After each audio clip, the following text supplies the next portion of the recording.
The real cause of suffering: greed, anger, and delusion. Have you ever wondered why, in a world full of comfort and convenience, people still feel empty, anxious, fearful, and in pain? Why do some people, with mansions and wealth, still feel unhappy? Over 2,000 years ago, the Buddha saw this truth clearly. He said, "There are three fires burning this world: greed, anger, and ignorance. These are not fires outside, but flames that burn quietly inside each heart, consuming peace, destroying virtue, and leading us away from our true selves." Long ago, when the Buddha was still alive, a wealthy man came to him, troubled and restless. He had everything, yet he was afraid of losing it all. He feared thieves, feared his children's disputes, feared sickness, aging, and death. The Buddha asked, "What is it that you fear the most?"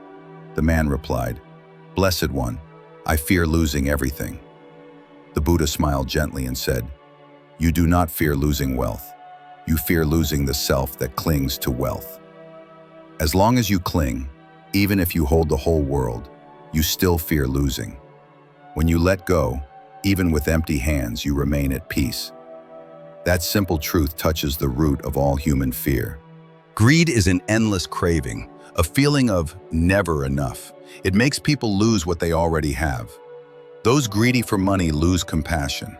Those greedy for fame lose freedom. Those greedy for love lose clarity. Greed is like a bottomless well. The more you pour in, the emptier it feels. The Buddha said, "The greedy person is never satisfied." This endless hunger is what causes pain, not the lack of possessions. A farmer who knows contentment enjoys a simple meal of rice and vegetables and feels happy because his heart is at peace. But a rich man who constantly compares, envies, and fears loss, no matter how lavish his table, can never taste peace. From greed arises anger.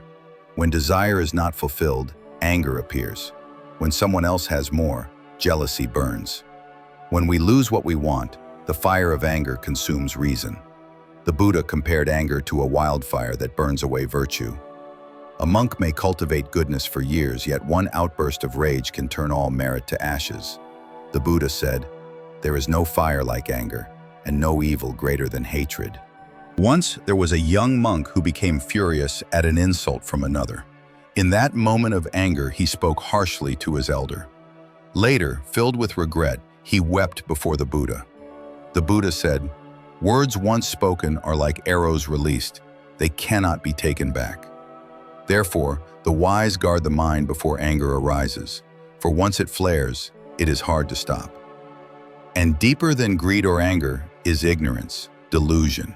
Because we fail to see impermanence, suffering, and non-self, we give rise to craving and hatred. Ignorance makes us believe this body is me, this wealth is mine, this title is who I am. It is the darkness that hides wisdom's light.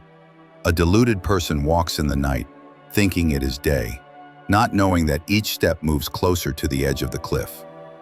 The Buddha once told a story of a proud peacock that envied a little sparrow flying higher than it could. The peacock did not realize that the very feathers it loved most were the weight keeping it from the sky. So it is with us. What we cling to with pride often becomes the chain that binds us. Greed, anger, and ignorance are not distant poisons. They arise daily, in every thought and feeling. Seeing a beautiful object and wanting it, that is greed. Hearing others praised and feeling uneasy, that is anger. Believing everything we hear without reflection, that is ignorance. Yet the Buddha never condemned people for having these poisons. He simply taught us to see them clearly. Like a doctor who does not fear illness but fears the patient who denies it, the Buddha said, "When you recognize this is greed, this is anger, this is delusion, that very moment, awakening begins." Only when mindfulness shines, darkness disappears. To practice does not mean to be free of defilements, but to know when they arise. That knowing is the first step to transformation. How greed, anger, and delusion spread through our lives. Perhaps never before has humanity lived in an age where greed is so subtly nourished as it is today. The more advanced society becomes, the more abundant material comfort grows, the more refined and hidden our cravings become. Greed is not only the desire for money, pleasure, or power, it is also the hunger for recognition, for praise, for being above others. The Buddha once said, "Craving is the root of suffering." For when a single thought of desire arises, 1,000 forms of suffering are born with it. The more people have, the more they fear losing it. The more they are praised, the more they fear being criticized. The higher they climb, the more they fear falling. And so within this invisible attachment, they lose the peace they once sought so desperately. One morning, as the Buddha walked through a wealthy village with his monks, he saw a man kneeling before a pile of gold, crying uncontrollably. The Buddha asked, "Why are you weeping?" The man replied, "Blessed One, I have lost part of my treasure." The Buddha looked at him kindly and asked, "Do you still have much gold left?" "Yes, plenty, Blessed One," the man answered. The Buddha smiled gently and said, "You are not crying because you lost gold. You are crying because your greed has been wounded." Those words pierced through the illusion of wealth like a sharp needle. When the mind is enslaved by craving, even owning the world still feels empty. The sense of lack does not live outside us. It lives inside the heart. Greed is like thirst on the ocean. The more salt water you drink, the thirstier you become. A person greedy for money may sell their conscience. One greedy for power may betray friends. One greedy for love may lose self-respect. Each believes they are holding on to something, yet in truth, they are the ones being held captive. Greed narrows our vision until we see only me and mine. From there arise competition, deception, and hatred. And when desire is not satisfied, it transforms into anger. Anger is the natural reaction when what I want is denied. But once it arises, it becomes a blazing fire that burns away every virtue and good deed. The Buddha taught, there is no fire like anger. That fire does not only burn others, it first burns the one who holds it.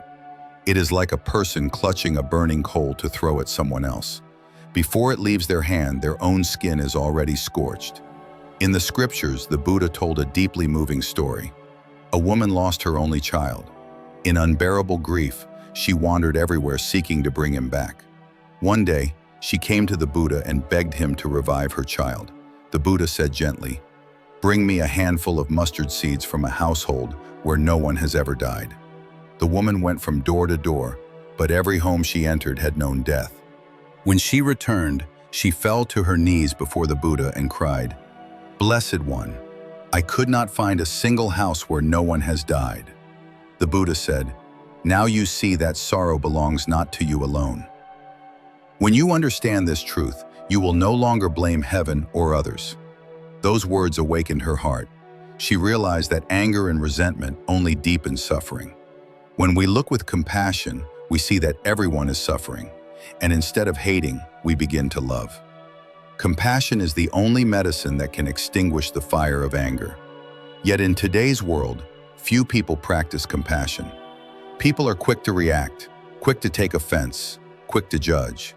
A careless word, a small mistake can ignite a storm of rage. And when anger blinds us, we say what we shouldn't. We do what we regret. After the fire subsides, only sorrow and distance remain. The Buddha taught, to conquer thousands in battle is not the greatest victory. To conquer one's own anger, that is the true triumph. One who conquers anger possesses the greatest strength, for they preserve peace in the midst of the storm. Deeper than greed or anger is ignorance, delusion. Ignorance blinds people to cause and effect. It makes us love without understanding, hate without reason, and chase after fame and gain without knowing why. Ignorance leads us to harm others while believing we are happy. The Buddha once told of a man born blind who had never seen the light. When asked, "Do you believe light exists?" he replied, "No, I have never seen it." But light still exists. It is his eyes that are closed. In the same way, truth is always present, but delusion hides it from us. When ignorance controls us, we live as if in a dream. We follow habits, desires, and what others do, without ever knowing what is right or wrong. We cling to what is temporary, thinking it will last forever. We get angry today, forgetting that tomorrow we might be in the same place. We chase wealth and fame, not realizing that death will strip us of it all. Because of ignorance, we wander like sleepwalkers, believing we are awake, yet lost in darkness. The Buddha said, "The ignorant live as in the night, the wise live as in the day." The ignorant live by emotion, the wise live by awareness. When mindfulness arises, we see that emotions are like passing clouds.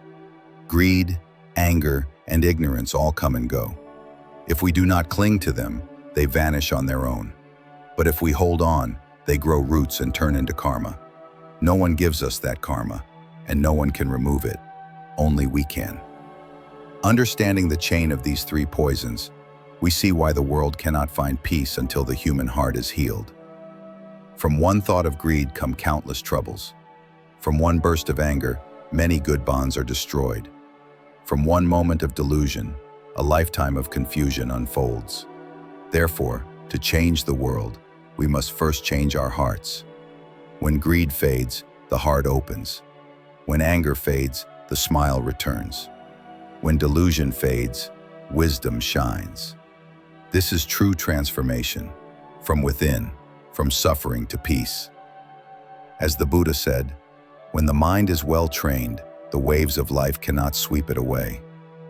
The one who tames greed, anger, and ignorance is like a lotus rising from the mud, untouched by the mud itself. They understand that suffering comes not from circumstances, but from their own reactions. When the heart is pure, the world becomes pure. When we stop, the wheel of samsara stops. And that is the beginning of liberation, the path the Buddha walked and the one he invites us to follow. The way to heal. Train your mind, grow compassion, awaken wisdom. The Buddha once said, "No one bathes twice in the same river, and no one lives twice in the same thought." Each moment the mind is born and dies again, changing endlessly. If we fail to train it, it will be pulled by the three poisons, greed, anger, and ignorance, into endless suffering. Therefore, the path of liberation begins with training the mind. To practice is not about rituals or appearances. It is about transforming the roots of the heart, right in the middle of daily life. One day someone asked the Buddha, "Blessed One, how can we destroy the three poisons?" The Buddha smiled and said, "There is no need to destroy them, only to understand them." When we truly understand, greed is no longer greed, anger is no longer anger, ignorance is no longer ignorance. The root of all defilements is simply not seeing clearly. When wisdom shines, darkness dissolves naturally. To overcome the poisons is not to fight or suppress them, but to look deeply and see their true nature. And so the Buddha taught, to know suffering is to find the path that ends it. Understanding brings freedom, and that is where transformation begins. To overcome greed, one must cultivate contentment. Contentment is the rarest virtue, the ability to know enough. It doesn't mean giving up growth, but living without being driven by craving. A content person lives in the world without being swept away by it. They work wholeheartedly, yet are not bound by results. They love without clinging, give without expecting in return. The Buddha said, "One who knows contentment can sleep peacefully even on the ground. One who never feels content is restless even in the heavens." Once, the Buddha told a story of a poor farmer who owned only a single cow. One day the cow wandered away, and the man broke down in despair. The Buddha turned to his disciples and said, "Do you see? He suffers because he has something to lose. I have nothing to lose, and thus nothing can make me suffer." When the mind no longer clings, freedom arises naturally. Those who know when to stop desiring live lightly, like the wind passing through the forest, untouched and at ease. To overcome anger, one must nurture compassion. Compassion is not just loving others, it is understanding their pain. When we understand, we no longer hate. Those who hurt us are also suffering. Those who shout or insult do so because their hearts are not at peace. Knowing this, we no longer react with anger, but respond with understanding. The Buddha said, "Hatred never ends through hatred. Only through love can hatred cease." He told the story of a man insulted for years by his enemy. The man came to the Buddha and said, "Blessed One, I have endured so long. When will I finally have peace?" The Buddha asked, "If someone offers you a gift and you refuse to take it, to whom does the gift belong?" The man replied, "To the one who offered it." The Buddha smiled and said, "Then if you do not accept their insult, it remains with them. You keep your peace, and they keep their suffering." Compassion is soft yet powerful. It melts hatred and heals what anger destroys. When love fills the heart, there is no room for the fire of rage. Even a single thought of kindness can cool the heat of 1,000 wrongs. To overcome ignorance, one must cultivate wisdom. Wisdom does not come from books or theories, but from deep reflection and awareness. The Buddha said, "The wise do not chase after appearances. They look into the nature of things." When we understand impermanence, we stop clinging. When we understand non-self, we stop being proud. When we understand cause and effect, we stop blaming others. Wisdom reveals that all suffering arises from conditions. Nothing exists alone, and nothing lasts forever. Once, a young novice asked the Buddha, "Blessed One, why is my mind so restless?" The Buddha replied, "When the wind stirs the water, does the moon become crooked?" The novice said, "Yes, but I know the moon itself is not changed." The Buddha smiled. "Exactly so. Your mind is the water. Wisdom is the moon. When the water is still, the moon appears clearly." To practice wisdom is to stop and observe. When greed arises, we don't chase it, we simply notice it. When anger arises, we breathe and let it pass. When ignorance clouds the mind, we light the lamp of mindfulness. Just one mindful breath is enough to break the chain of illusion. As the Buddha said, when one moment of awareness appears, 10,000 unwholesome states vanish. Awareness is the root of wisdom. When we truly see, we no longer wander in darkness. To overcome ignorance, one must cultivate wisdom. Wisdom does not come from books or theories, but from deep reflection and awareness. The Buddha said, "The wise do not chase after appearances. They look into the nature of things." When we understand impermanence, we stop clinging. When we understand non-self, we stop being proud. When we understand cause and effect, we stop blaming others. Wisdom reveals that all suffering arises from conditions. Nothing exists alone, and nothing lasts forever. Once, a young novice asked the Buddha, "Blessed One, why is my mind so restless?" The Buddha replied, "When the wind stirs the water, does the moon become crooked?" The novice said, "Yes, but I know the moon itself is not changed." The Buddha smiled. "Exactly so. Your mind is the water. Wisdom is the moon. When the water is still, the moon appears clearly." To practice wisdom is to stop and observe. When greed arises, we don't chase it, we simply notice it. When anger arises, we breathe and let it pass. When ignorance clouds the mind, we light the lamp of mindfulness. Just one mindful breath is enough to break the chain of illusion. As the Buddha said, when one moment of awareness appears, 10,000 unwholesome states vanish. Awareness is the root of wisdom. When we truly see, we no longer wander in darkness. The peaceful heart, the true joy of letting go. When a person begins to recognize that greed, anger, and ignorance are controlling their life, that is the moment the first light of awareness appears in the heart. Though small, if this light is nourished each day, it will gradually chase away all darkness. Like the quiet dawn spreading its first rays across the earth. Not loud, not forceful, but gentle and powerful enough to awaken the sleeping world. So too, one who practices to overcome the three poisons does not need to preach loudly. Simply living slowly, kindly, and lovingly is enough to make the world around them gentler.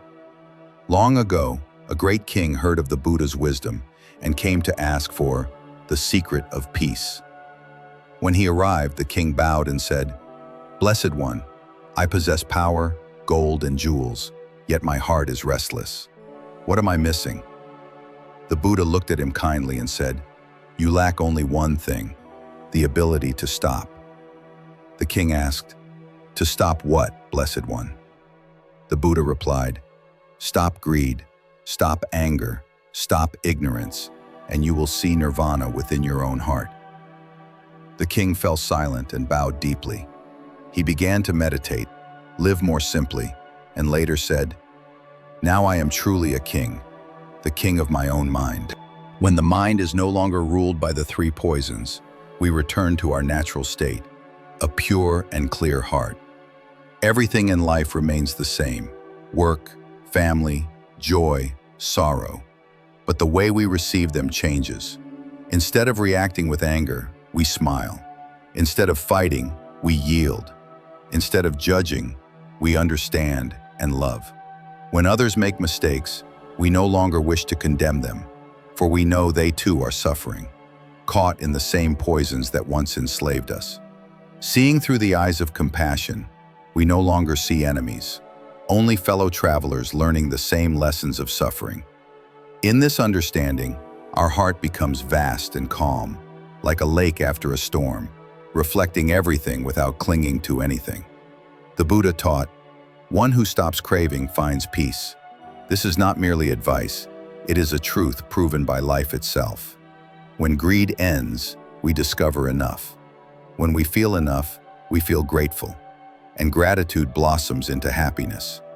Even a simple meal becomes a sacred feast. A small greeting warms the heart. Happiness does not lie in grand things, but in the way we live with the small. Those free from greed walk lightly, no longer dragging the heavy weight of desire. When anger fades, compassion blooms. Compassion helps us forgive others and, most importantly, ourselves. So many of us live in quiet guilt, haunted by mistakes, by the past, by what we could not do. But the Buddha taught, if you cannot love yourself, you cannot truly love others. To forgive yourself is also an act of compassion. It means recognizing that you too are learning. You too are returning home. Those who are kind to themselves radiate peace, and everyone who meets them feels that calm energy. When ignorance ends, wisdom shines. We see a simple truth that was always there. Everything is impermanent. All things come and go, like clouds drifting across the sky, like waves dissolving upon the shore. Understanding this, we no longer fear loss, nor cling to what cannot stay. We live fully in each moment that is given. Nirvana is not a distant heaven after death. It is here and now, the state of a heart no longer disturbed by defilements. The Buddha said, "One who lives in the dust of the world, but whose heart remains unstained, that one is truly wise." A person who conquers greed, anger, and ignorance is no longer swept away by the waves of the mind. Even amid storms, they remain rooted in peace. When loss comes, they smile. When praised or blamed, they stay unmoved. They know that all these things are but passing winds, while true peace lies deep within. Such a person, walking through the marketplace, is as serene as one sitting in meditation. Speaking among crowds, their heart remains still as a mirror lake. This is the sweet fruit of a pure mind, the destination so many spend their lives seeking. Yet it blossoms the moment we learn to stop, to release, to understand. The Buddha's path is not to become someone special, but to return to who we truly are, gentle, wise, and full of love. The world today needs such people, those who are not driven by greed, not controlled by anger, not blinded by ignorance. One who purifies their heart saves themselves. 10 such people can heal a family. 100 can heal a village. And when many hearts awaken, the world itself becomes a pure land. If you still find a little greed, a little anger, a little ignorance in you, do not be sad. We all begin there. What matters is that you see it and choose to change. Observe yourself gently. Each breath, each feeling, each thought. When anger comes, smile at it. When desire rises, look deeply into the fear beneath it. When confusion appears, Light the lamp of mindfulness. Little by little, your heart will brighten. That is the path the Buddha walked, and he invites you to walk beside him. If these words touch your heart, pause for a few minutes each day to breathe, to smile, to return to yourself. Every mindful breath is a step home. Every act of kindness is a flower blooming in your heart. And if this message brings you peace, please click like, share it with those you love, and subscribe to Buddha's loving words, so each day you may continue to receive gentle teachings that awaken understanding and compassion. Because sometimes, just one mindful thought, one simple word from the Buddha, can plant the seed of awakening that helps you find peace amid the changing tides of life. From the bottom of our hearts, we thank you for supporting Buddha's loving words. May the teachings of the Buddha continue to touch every heart, bringing peace and happiness.